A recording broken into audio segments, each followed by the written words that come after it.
como a gente pode ajudar os nossos filhos a controlarem o seu comportamento, a controlarem as suas emoções,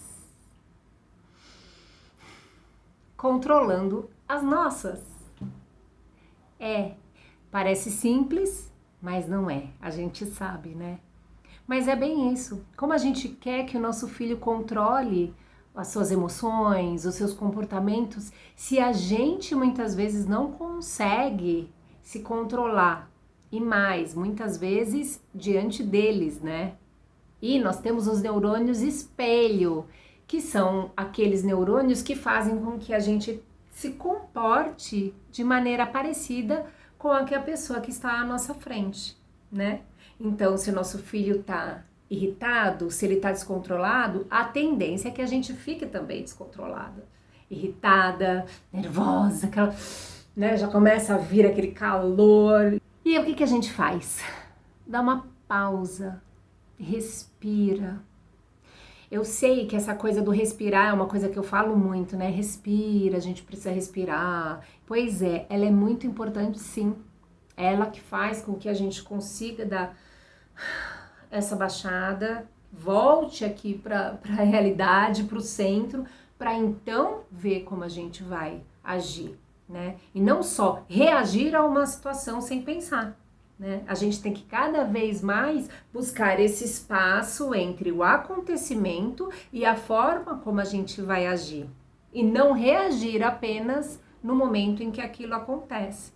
Reagindo de acordo com aquela emoção que tá vindo, muitas vezes de uma raiva, né? Então, se a gente quer realmente ajudar os nossos filhos, a gente tem que começar pela gente, não tem jeito, né? Percebeu que tá começando a entrar naquele estado, naquela irritação? E se tá demais naquele momento, sai, vai respirar, mude os ares, sabe? Saia um pouco daquela situação. Só o fato de você fisicamente sair daquela cena, sair daquela situação, você já consegue dar uma acalmada e já consegue ver aquilo um pouco mais de fora da situação, né? Um pouco mais como uma observadora da situação. Então essa é uma ferramenta assim muito importante e é uma coisa que eu uso bastante. E quando eu não uso, tem consequências. Né? Quando eu não paro para sair, né, para tomar essa distância daquilo que está acontecendo, tem consequências, porque ali no calor da emoção eu acabo falando alguma coisa que eu não devia. Então, se a gente quer mesmo ajudar essas crianças, a gente sai primeiro de cena, respira, se acalma, vai pro banheiro, sei lá.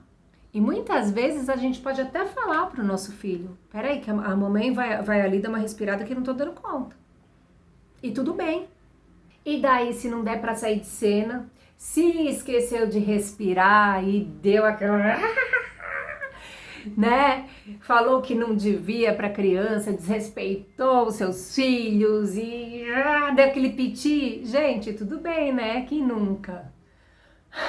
Mas depois, quando tudo estiver mais calmo, a gente pode ir lá e pedir desculpas para essas crianças, né? Porque da mesma forma que a gente quer que elas ajam assim, né? Que a gente quer que elas reflitam como elas se comportaram e então se desculpem com as pessoas, a gente também pode fazer isso por elas, né? Agindo com respeito para que elas também nos respeitem, certo? Então é isso, mais uma reflexão aqui, e eu gostaria que isso não fosse só um vídeo em que eu fico falando e ok, eu queria ouvir também o que vocês têm a me dizer. Faz sentido tudo isso que eu tô falando? Então é isso aí, agradeço muito, até!